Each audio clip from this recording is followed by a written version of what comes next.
Good morning, everyone. Welcome to week 3.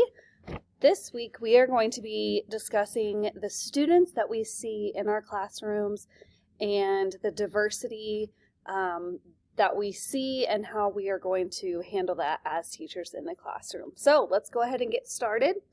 I have my screen showing here. I wanted to just kind of walk you through. I know this is probably redundant. You probably already know how to work your way through this course, but as a review, the overview will be what outcomes we are going to discuss this week, what our learning objectives are. And week 3, this is where I just kind of talk to you and give you a little bit of blurb about what you can see, what you can expect through the course this week. So we are going to discuss diversity. We are going to talk about ELL students. We're going to talk about enrichment students. We're going to talk about students that have special services. With that being said, I told you that sometimes if you're actually in a classroom setting or in a school setting and not just taking this online, I will have alternative assignments for you. And this is the case this week. So there is an alternative assignment for the video case on week 3. The video case is about ELL students, and so I thought it would be a great week to allow you to actually utilize being in a school setting, if you are, to skip the video case and do this alternate assignment. So the alternate assignment is interviewing a teacher in your building and asking them 2 questions that pertain to the learning this week. So how do you support ELLs in your classroom, and how do you provide students in your classroom with enrichment opportunities? So we're going to kind of go through that a little bit more, what an ELL student is, what an enrichment opportunity is, and so forth. But instead of doing the video case where you watch the video and then answer the questions and then do a reflection, you'll write 150 to 200 words, which is about 2 paragraphs.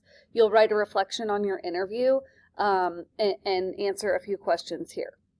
Some additional resources that I have for you. I love education in general, so I'm constantly reading some articles, and anything that I find that might pertain to our course, I always save them, and here's a couple links that I have found that pertain to this week, to diversity. And 2 of them are articles, so if you just click here, it'll take you straight to the article. Changing Demographics will alter the diversity of public schools, and they're very relevant. So I'm not going to ever put anything in here that's published in 2020 or 2008 or 2010. As you can see, this was updated this year, January 12th. The other article is Cultural Responsive Teaching, and we as educators need to be very cognizant of being culturally responsive, and we'll talk to you about that. And this article is 7 strategies for teachers to become more culturally responsive. And culturally responsive is just a fancy word for understanding that your students come from different backgrounds, whether they are the same ethnic background or not. There's still going to be differences in their culture, their home life, their socioeconomic status, and just knowing as a teacher that all students are different. The other 2 are YouTube links, and so there's a lot of there's a lot of acronyms when it comes to education. Special education is one of those that has a ton of acronyms. So LRE is an acronym for the Least Restrictive Environment, and we'll talk about that. IDEA is Individuals with Disabilities Act. IEP is something that you're going to hear a lot about, Individual Education Plan. So in special ed, there's a lot of acronyms or in education in general, there's a lot of acronyms. And so here's a YouTube link video. It's pretty short. It's about 3 minutes that just kind of reiterates all those acronyms and maybe puts a visual in front of you. The last one is a special education. I don't know why I keep clicking on it. Sorry. A special education, video. It is 13 minutes, I believe. Yeah. And it's how to successfully reach and teach students with special needs. So both are great videos. I found them very relevant to this week. So those are extra additional resources. If something is not quite clear from the text that you read, or if you just are a student who likes the videos and likes articles instead of the textbook, this will this will suffice for your reading this week. So you don't necessarily have to read every single word from the textbook. Okay, with that being said, let's kind of dive into what this chapter is about and the students that are in our classrooms and in our schools. Okay, so starts out with multicultural education. The students that are in our classroom, the ethnic diversity, the ethnic backgrounds that they come from. The book offers several demographic visuals where wherever you are in the United States, it kind of tells where the immigrants are coming from. Obviously, Texas, they're going to have a higher population of ELL students, especially around the border. We just received a student in our school that came from a border town in Texas, and the really cool thing is that he was able to receive the first year of his education was all in Spanish. And so when we got his grade cards, they were all in Spanish. And so they start to phase that out. It was a dual language program where he went. And so they start to not phase out Spanish, but phase in English.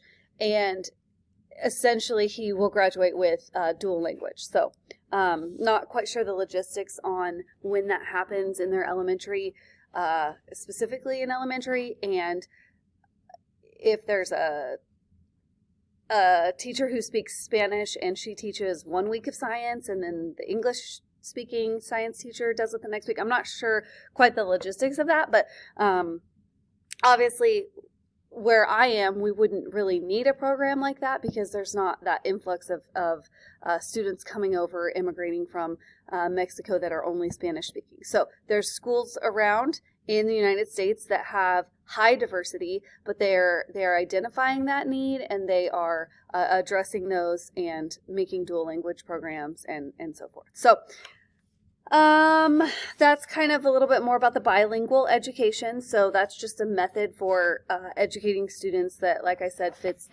meets them where they are. One important psychologist that you're going to hear about a lot in education is Howard Gardner, and he basically proposed to the education system that there are students with multiple intelligences. So not necessarily everybody doesn't learn best sitting in a desk 4 rows in the front by 5 rows in the back, listening to this teacher lecture for 50 minutes. The students are taking notes, and then they walk out and they come back and they do it all the next day. And then eventually they take a test on it. So not all students are verbal learners, verbal linguistic learners. That is a case where a student who is a verbal learner will do well and will succeed. But a student who may be bodily kinesthetic or spatial, they may not learn best there. So it's our job as teachers to kind of identify what our student clientele is, their multiple intelligences, and how we can deliver methods that best fit them. And now I'm not saying that teachers should never lecture, but it's probably not best practice for a teacher just to lecture for 50 minutes, 5 days a week, 40 weeks a year. So the book talks about Howard Gardner and the multiple intelligences. There's 8 of them. Verbal linguistic, which I kind of talked about already, drawing on the language, on the individual's language skills. Mathematical and logical. So students who are able to see abstractly when it comes to math, understand science and mathematics better because they can manipulate those ideas in their head. Spatial intelligence, bodily kinesthetic, musical intelligence, interpersonal, intrapersonal, and naturalist intelligence. So I'm not going to go all the way through them. Your book identifies each of them and gives examples of them. It's interesting once you read this and you dive more into Howard Gardner's research, it's interesting for you to find what your learning style is and really work on your delivery methods to other students as well. So the book, table 3.2 is a menu for multiple intelligences, and it just has a list of intelligences, and you're supposed to rank them from your highest to your weakest. and figure out if you don't already know what your intelligence strengths is and what your weaknesses are.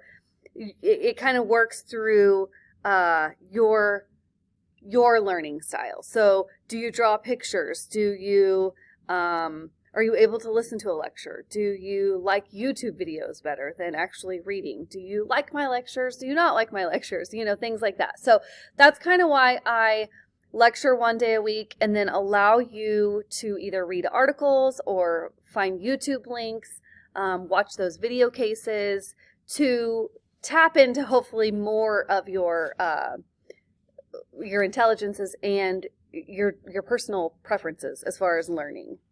So keep that in mind when you're in the classroom. Okay, so moving into students with disabilities, more than likely a student with a severe disability has already been identified as a special ed student. They will have been put on an IEP, which is an individualized plan that will specifically lay out what the student's goals are and what you need to do as a teacher. It's very important as a classroom teacher to know what your students' IEP goals are and to follow that at all times and work directly, really close with the special education teacher.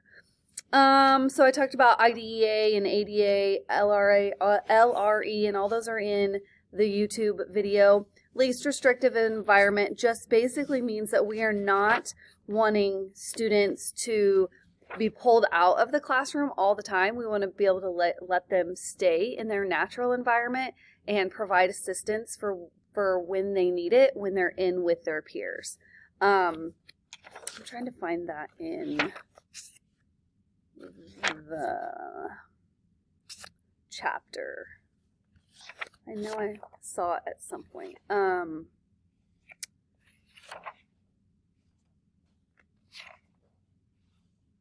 Okay, yep. It is on page 73. Mainstreaming, allowing those students to stay in their general education class for as long as they can is another word for inclusion, just including them in the classroom at all times. There are special ed laws as far as students who are on an IEP should never be pulled from any of their specials, recess, music, PE, to go work on academics because they are behind or they're not understanding a concept. They need to be in with their classroom, with their peers as often as possible. So you're going to hear mainstream, you're going to hear inclusion, you're going to hear least restrictive environment, and it's important to understand those. Oh, here's a list of acronyms also on page 72. FAPE is another one, free and public education, that you'll hear a lot about. A student has a severe disability or has a behavior problem. Okay, they come to school and they can't get their emotions in check and they just are a behavior problem. Sometimes teachers who are uneducated in this sort of idea think that, oh, let's just kick him out. It's not our problem. Let's just kick him out. He doesn't want to follow our rules. He just doesn't belong in our school. Just kick him out. It's not that easy. Every student is they are allowed to receive a free and public education. So it's a lot more deep than just kicking the student out.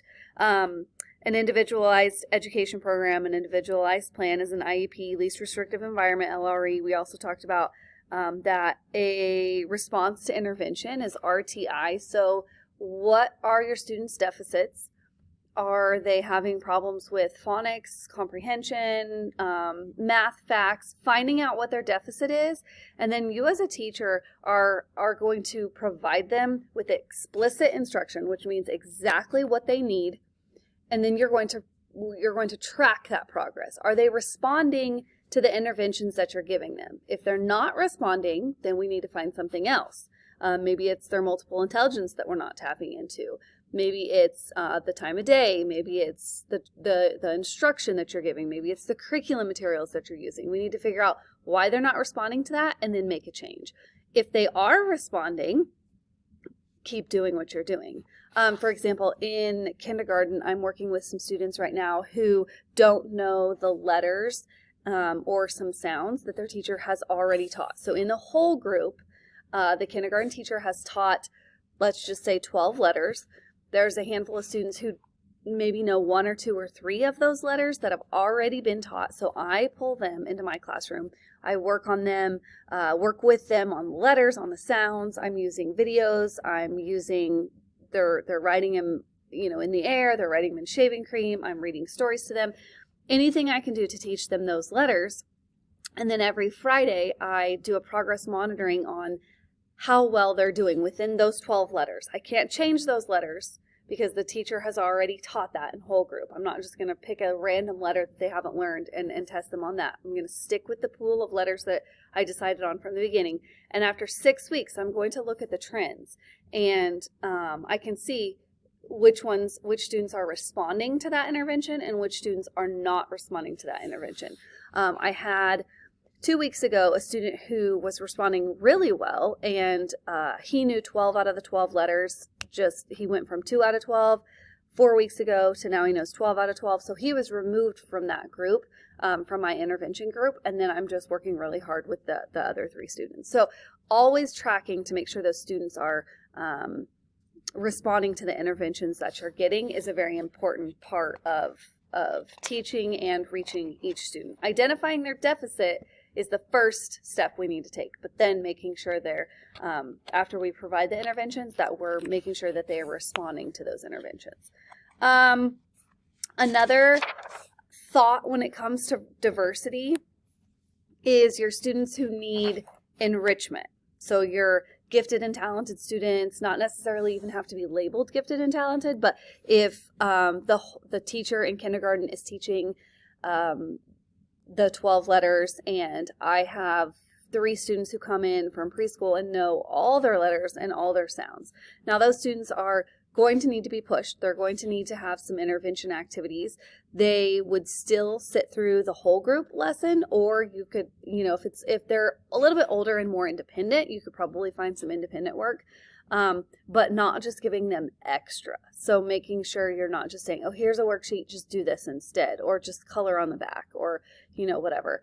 Making sure you are moving on to the next skill. So in kindergarten, like the example that I gave, I was a kindergarten teacher for many, many years. So that's why my examples always are about elementary education in kindergarten and first grade. So I will work on getting some junior high and high school examples, but that's just where my mind always goes. So the students who know their letters and know all their sounds before they even come to kindergarten, those are going to be students that need to be addressed and identified also.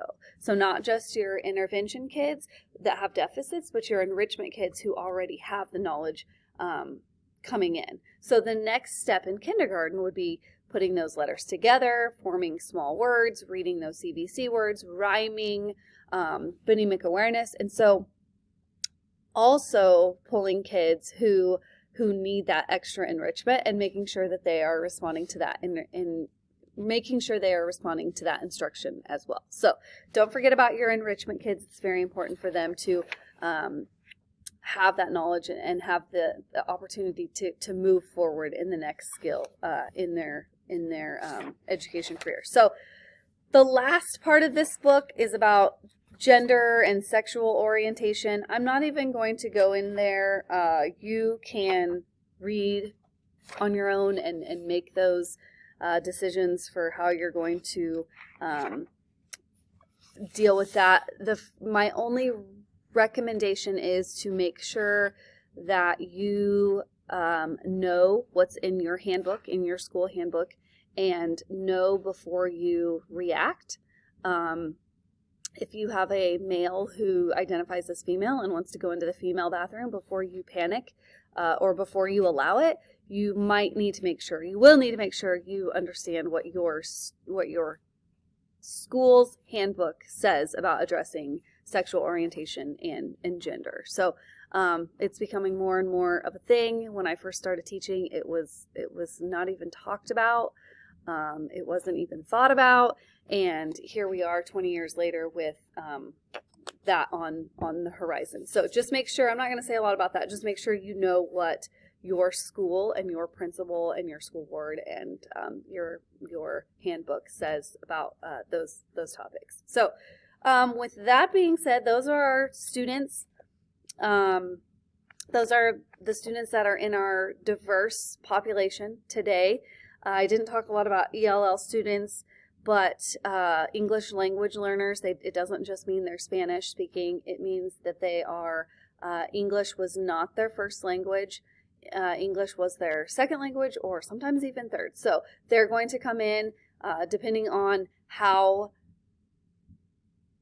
strong their language is in their home language will affect their second language. So in the elementary, we need to just make sure that first language was built up and they have the vocabulary, because it's really hard when you're talking to a student about a platypus. If you're reading a story about a platypus, if they don't know what a platypus is in Spanish, how are they going to know what a platypus is in English? So I always tell my ELL parents, if they come in during conferences, they know that please speak to their child in Spanish. If you speak Spanish at home, continue speaking Spanish at home. It doesn't need to be that now that they're in the United States or now that they're in a school that speaks English, they need to just stop speaking English altogether or stop speaking Spanish altogether. They just need to speak English. That's not really the case. So make sure that you're promoting those parents, especially at that young age, to build up as much language as they can in their home language, because we at school can do a good job of